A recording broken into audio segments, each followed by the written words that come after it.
Hi, welcome to a very, very special edition to Football and High Heels Presents. Those of you that follow me on Facebook and watch my Facebook Live video the other day, I know that I was teasing everybody about a very special guest tonight, and dun dun dun, here he is, Damian Whitewood from season 10. He danced with Pamela Anderson and did incredible. Welcome to the show. Thank you. Thank you for having me. Hello to everybody. Yes, thank you for coming on. And Katrina, of course, is with me as always. And before we begin, I want to send my thoughts and prayers out to my hometown of Brewster, New York, that got struck by several tornadoes and macro bursts. It's a war zone out there. Actually, my wonderful guests, Erin and Carly, are right in that area. But thank God they're safe. Erin, Carly, we're thinking of you and your family right now, as are we thinking about everybody in Brewster at this time.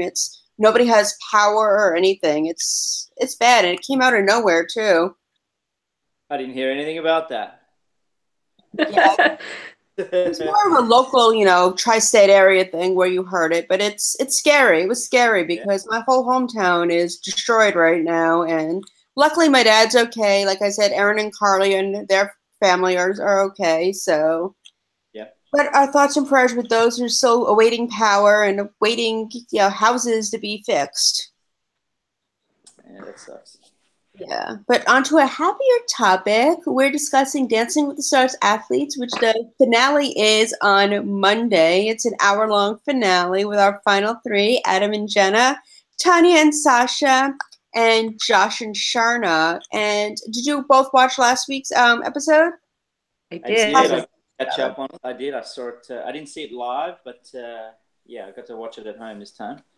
So the week before, I went to the live filming. Get back in the ballroom. Very nice. And we'll start with you, Damien. What did you think of the dances on Monday night? I thought they were all good. Obviously, it's a shame it's only a 4-week season. They're kind of jam-packed and trying to squish it into 4 weeks when you normally have 10 weeks to, kind of judge somebody over a period of time. It's a little bit different this season. But again, being an athlete, they're used to training, they're used to the rigors of what it's all involved. So they kind of jumped into it pretty easily. I think the standard's pretty high considering we're, 4 weeks. So I thought there was some really great routines last week. And who would you say was your favorite of the week? I think my favorite, over the 4 weeks that I've been watching is definitely been Adam Rippon. I think he's kind of, I don't know, there's something about him that he knows how to work the camera. He knows how to turn it on when he needs to turn it on. So, he's definitely been my favorite to watch over the 4 weeks.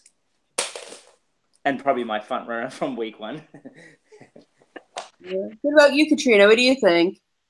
Definitely Adam. I mean, I've been a fan of Adam since he was 14, I think was his first juniors. Yeah, first juniors show.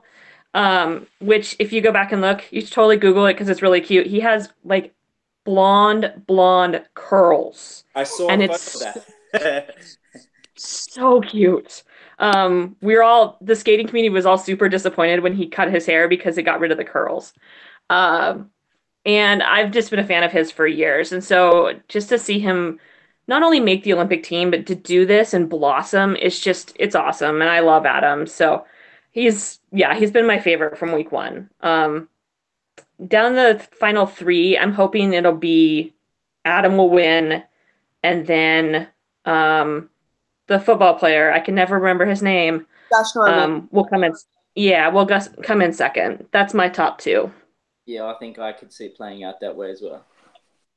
Yeah, ditto. I was going to say the same thing. That was once they announced the top three, that was my prediction as well. And I'm going to jump on the bandwagon and say Adam was my favorite as well. Not only did he dance really well, but his personality is just so sweet. I just want to cuddle with him and be best friends with him and just drink wine and martinis with him. He seems like such a fun guy. Yeah, no, definitely. He's definitely got that it factor when it comes to performing and getting out there and doing it. And then obviously the personality to boot with it.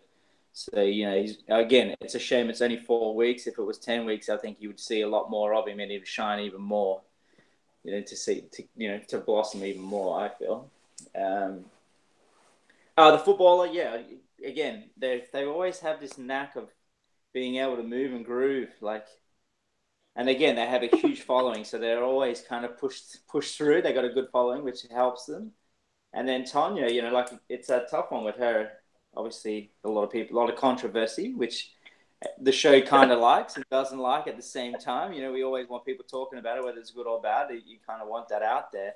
But she has that dancing ability through the ice skating background, and you can just tell by the way she moves. She, you know, the arms and everything else. Used to working as a, you know, with somebody and have somebody coach her. So that definitely helps. I feel actually she's probably a little bit more softer and freer, whereas Adam's pretty staccato and slick with all these moves because he is still fresh and in that ice skating world where she's kind of come out of it. So she's kind of softened off a little bit. So I think out of the two skaters that are in the final, I think that's the biggest difference with them. Absolutely. And one thing I do like about the Tanya Sasha pairing is the way Sasha treats her with such respect. I think if I ever meet Sasha's mother, I want to thank her for raising such a wonderful young man. I mean, Sasha's around our age, right, Katrina? We're around the same age. He's around our age, right? And I think he's really a well-mannered young man. Yeah, he's a good friend. I've known him for years. I used to tour with him for years and years. We go way back. So it's kind of good for him to have a good partner that he can actually dance with and really produce some dancing movement with her. So he's loving every second of this. Oh, good. I'm glad. You could tell him that. You could tell him he's also a good-mannered man because I was really impressed. I mean, every Monday night, my mother and I text each other and call each other while watching the show, and she said the exact same thing. She was like, what an amazing young man that he treats her so well, because sometimes if like a partner is controversial, sometimes you see a little bit of tension, but there was none of that. He just basically let it all go and was really sweet to her. Absolutely. And you know, at the end of the day, the show's about making, you know, the star celebrity shine, you know, and it's a feel-good show. So they want the best out of it for everyone that's involved. So for them to, you know, have that controversy and they shouldn't be there, blah, blah, blah, he's turning it into a positive light. It's all positive, and that's what the show's about. So yeah, it's starting to show. Again, it's 4 weeks, so we don't really have any time to get stuck in the downers about certain things. So it's all positive, which is good. It's true. And you, Damien, were on the show with Pamela Anderson for the American version. What was that experience like? Yeah, I jumped straight into the deep end there. Obviously, that was my one season here I did with her to get her as a celebrity. It was an interesting time. Obviously, she taught me the ropes on her side of things, so I learned a lot from her. And then obviously she wasn't the greatest dancer, but she was a good actor, and she could pick the role. So that was once I figured that worked with her, that's what I run with. So I gave her a character every week and, you know, kind of set it up that way so she could remember the routines and get into character. So that's what kind of shone through with working with Pamela. Obviously, I've done smart. I never would have thought of that. That's seasons in Australia. We've done one in Argentina. So I've kind of bounced around the world with this show. Again, it's finding what ticks with the celebrities you work with to get the best out of them. And, you know, again, Sasha's proving that now that it's the confidence thing. Once you get over that confidence and you can build her up and get her to believe in everything, she's going to blossom even more. So. Exactly. So Damien, go ahead, Katrina. Okay. So Damien, since you've done the show in other countries, how is the US version different? Or are there, like, what's your take on how do you compare the other countries versus the US version? Yeah, obviously the US version is probably the biggest version in terms of budget and production wise. And even in the ballroom, like I think we have about 500 people in the ballroom. So the actual live energy you get performing in that is quite different to like the UK or Australia and stuff like that. So that's probably the biggest thing, the production value and the viewership. You know, when I danced with Pamela, we had like 40 million viewers a week. That's insane. Whereas, you know, in Australia, you might get like 1 or 2 mil. So there's a big difference in what goes into it. Obviously, what they sell and in advertising and all that. So what they can put into it, the celebrities they can attract. So that's definitely the biggest difference, the production side of things. It's a well-oiled machine. You know, it kind of works the same way. We get the same type. You get your athletes, you get your celebrities from, you know, reality TV. So they kind of see what works Your Olympians. I've danced with, a full leg amputee. So, and we've had that in the US show as well. So you kind of it's that whole mixture of people that they bring together that kind of gets everyone hooked on it. And again, it's a feel good show. So, and it's the same all around the world. It's portrayed in the same way. Very well oiled machine. So when you danced in Argentina, was there a language barrier issue? Definitely. We were. I wish I could speak Spanish. That was one of my biggest disappointments. But we were linked with interpreters and stuff like that, so they kind of quickly interpreted. Obviously, we spoke in English, and then they'd interpret to them. So there was that little bit of language barrier. But in dance, even with music, it's one song. So you either learn to dance to the music of the song to interpret what you're trying to say. So we kind of played on that a lot. Okay. Yeah. Obviously, Katrina, you and I have been friends way too long because you asked the question I was going to ask at the same time. So this happens all the time. But my question is, how is judging different on the US versus the other versions of the show? Again, it's kind of set up in the system that works. You need the sticklers for lifts. Obviously, actually, I'll tell you that's probably one of the biggest differences. Lifts and tricks are probably more freely open around the world than other shows that I've danced on. Here, they're a stickler for it, obviously, because they want to keep the freestyles as big and powerful towards the end of the show as possible, and then maybe throw in the salsa and the American smooth that they do contemporary, allow you to do the lifts. Traditionally, in ballroom, again, if Carrie Ann's a big stickler for that.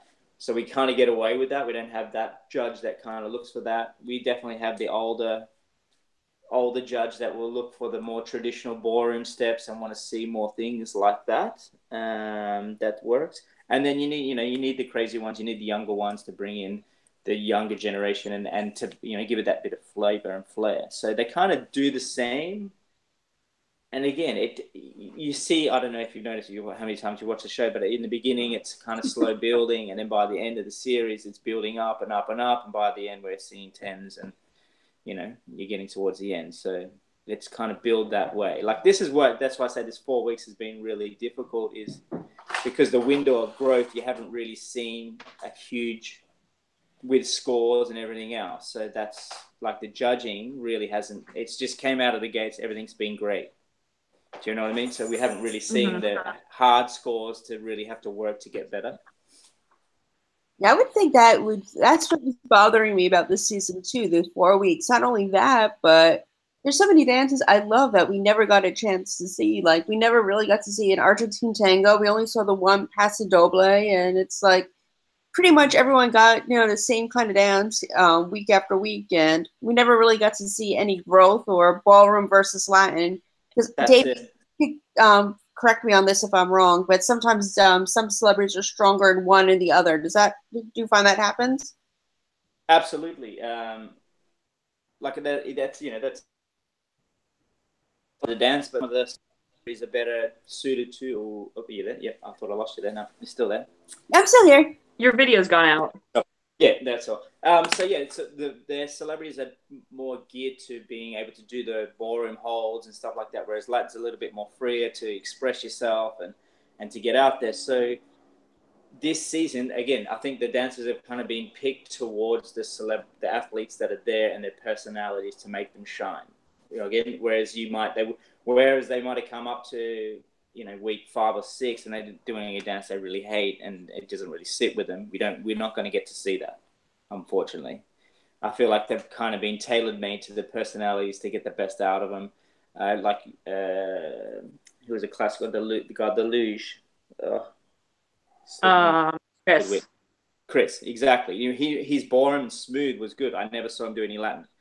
You know what I mean? Like, he never busted out in any full Latin dances. So I think it was kind of tailor-made to them this season. I never really picked up on that, but you're right. I didn't even think of that, but it makes sense. But because someone actually brought that up in the Facebook groups that I follow, saying that Adam got more dances that fit his personality and didn't really get any slower, more fluid dances, whereas some of the other ones didn't get many of the fast dances. So the way you brought it up makes a lot of sense, actually. Yeah, I think on the production side of thing, again, because it was such a short week, I think they kind of jam-packed and picked it towards their personalities and strengths. Again, some people tick to faster music, like celebrity-wise, they want, they're more bubbly personality, so you're going to give them the jive, or you're going to give them a quick step or something like that, it's going to come through even more. So, yeah, I think it was definitely tailor-made this season. Yeah. And I think that it hurt them as well because, like you said, there's no golf, but we did get to see the very best of them. So it's kind of a toss-up, you know what I mean? What were you saying, Katrina? I don't know if you guys have heard how the voting is going to go for Monday. But from my understanding, it is only going to be live voting for East Coast and Central. That basically means everybody else who's not in those time zones doesn't get to vote. Yeah, which is general. That's what happens normally on this side with the West Coast. Like we kind of even the percentages and stuff like that. Because when we go into film at 5 o'clock in the afternoon. Yeah. Obviously, 5 to you guys. So by the time it comes to us, 8 o'clock in the evening, it's done and dusted. So although you can still put votes online, so they'll carry over to their points. So that's pretty much the only thing that the West Coast gets, unfortunately. Yeah, but there's no online voting for Monday. Right. So they just fights. Okay. That's my understanding of it. I may be wrong. Dancing with the Stars Gossip on Twitter has the voting procedures. And so maybe I'm misunderstanding the voting, but that's my understanding is that it's only live voting because they're announcing the winner, at 9 o'clock. Right. Okay, yeah, because they normally do leave that window open. So once the show starts, you'll see a dance from each, and then they'll go in and say the voting's now closed. But again, it is for only East Coast Central. So, yeah. Yeah. I mean, I get it, but at the same time, I think it's a little unfair since they're missing half the market. Oh, absolutely. Especially if your star's a big West Coaster, you're uphill battle. Yeah. But it'll be interesting to see Adams. I think he's got a go ahead. following. I was going to say, I think Adams got a big following. Obviously from the Olympics, everyone knows who he is. Dancing the Stars and Ice. He's got, he's covering a lot of ground, which is great because he's going to need it coming up against an NFL player. Unfortunately, NFL players generally have that big following, and most people that watch NFL will jump on board with a footballer and want to see them do well. So yeah, it's going to be. He's definitely going to need that voting to get him through, I feel. I'll also be very interested to see how his stamina is on Monday because they were in Salt Lake yesterday. They had a show yesterday for Stars on Ice. He flew to LA for like 3 hours, then flew to Spokane. They have a show tonight. They have a show in Seattle tomorrow, and then a show in Portland on Sunday. And then he flies to LA for taping. Back in for Monday, yeah, exactly. So normally the rundown is on Sundays we'd get to do our camera blocking and have a bit of a run through the day before, so you kind of get that wear and tear in the studio itself on the Sunday. So if anything needs to be fixed, you have that night to fix it and kind of brush it up before you come back in Monday. Then you camera block, and then the show rolls live. So you get a couple of runs. So he's kind of missing those runs, but again, he's a performer. He's doing the routines, and no doubt Jen is flying with him and being with him all the time. So they're still rehearsing. Going into these Stars on Ice venues in Spokane and stuff like that, there'll be areas and places set aside so they can still run over their routines.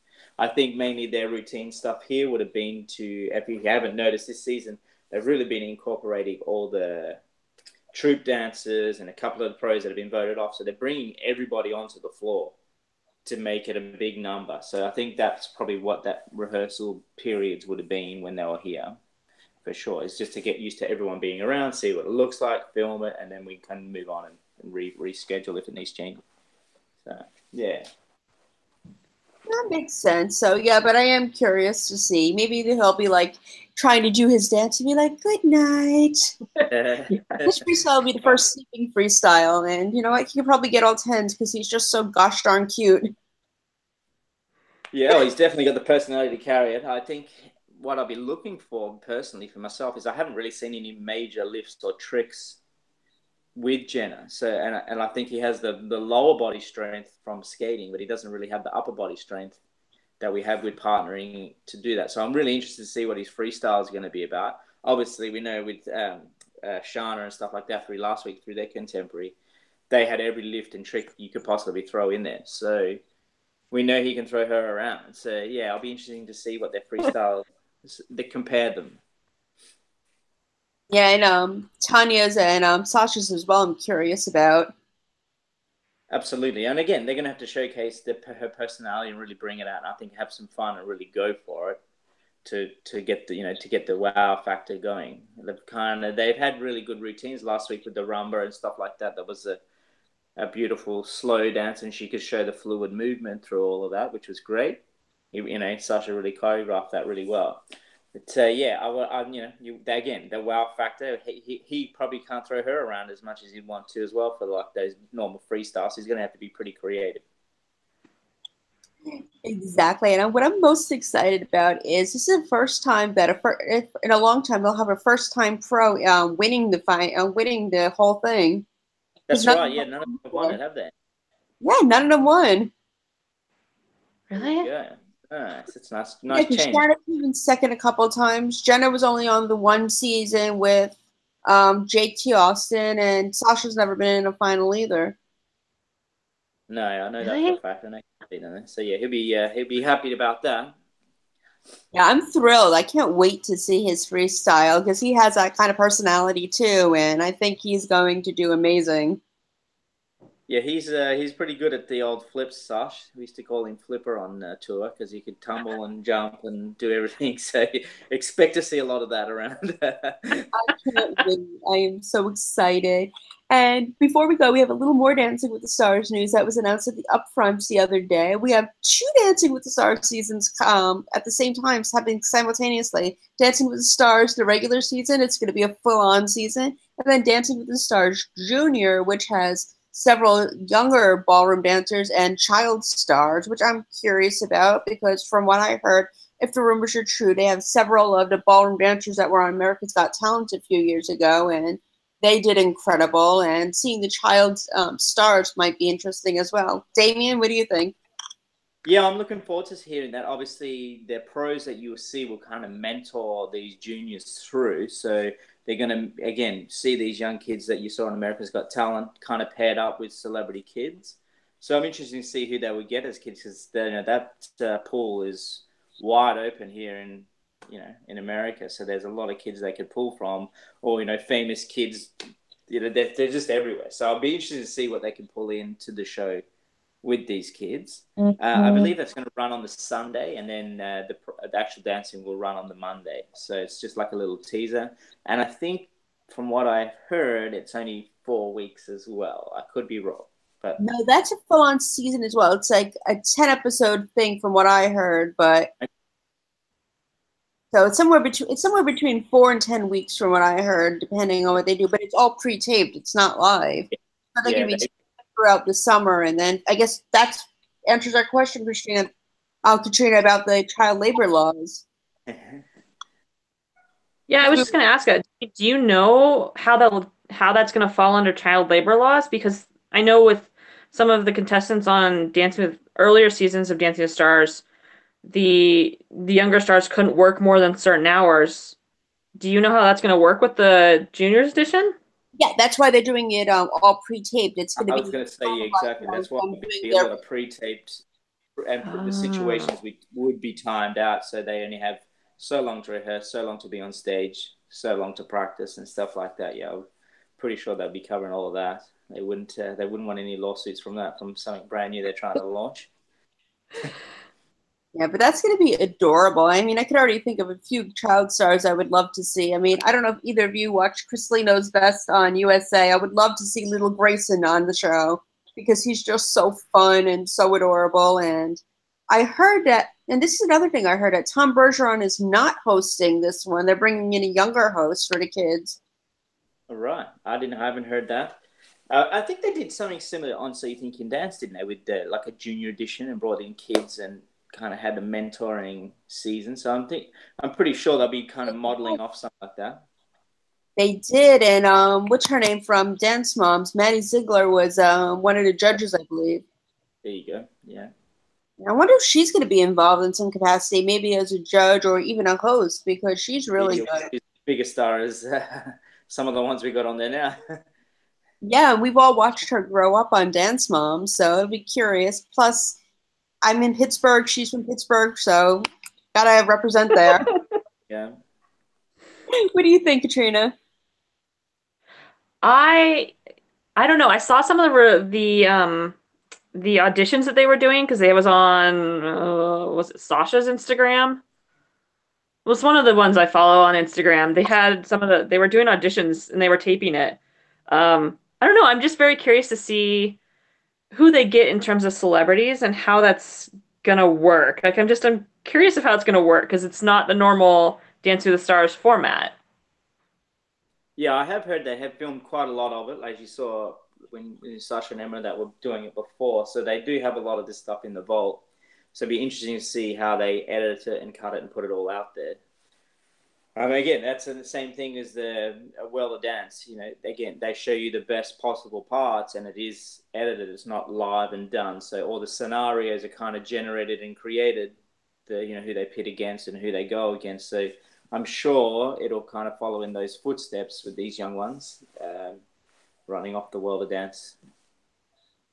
Yeah, and I have to say, I can't wait to see how these dances are because in the regular Dancing with the Stars, and you're a professional dancer, Damien, so you know how some of those dances are. I'll be curious to see how a younger couple does a rumba versus an older couple around your age.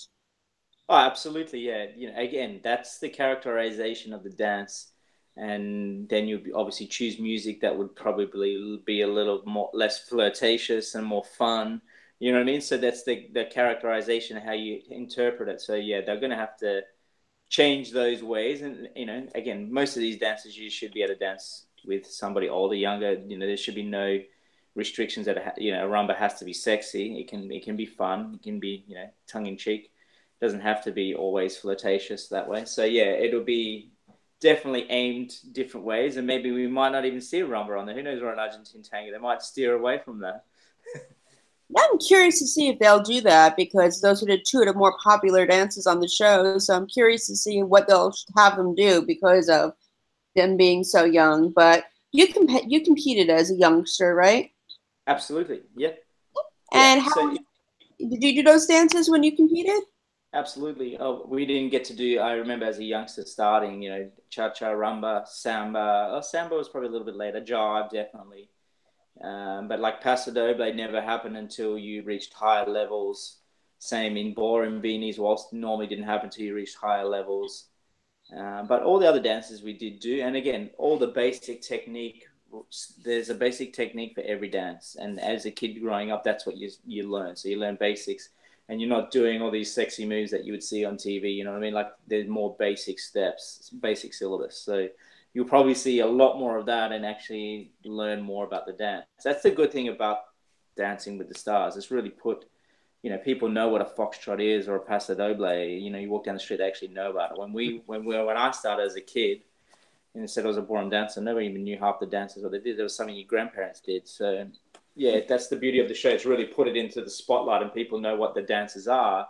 So, that's a good question, whether young kids would be able to do a rumba. But yeah, we've been doing them. They've been doing them for years and years. There's a syllabus for it. They're just not as flirtatious. That's good to know because like I said, I was very curious about how they would handle that. And we are almost out of time. Before we go, Damien, what's next for you? For me, I've got a couple of shows throughout the States here, and then I'm heading down under for some dancing, hopefully. So that's a little bit tight-lipped at the moment, but we're working on a few things down there. So, yep, I'm around. I'm always dancing around the States. Well, we're excited to hear that. And as always, you have a standing invitation to come back whenever you want to talk Dancing with the Stars. We'll be back next season in September to talk about both shows. So you're going to be standing invite. Not a problem. Thank you. Yeah, thank you for being on. And thank you, as always, Katrina. And thank you all for watching. See you next time. Bye. Take it easy. Thank you. Bye. Bye.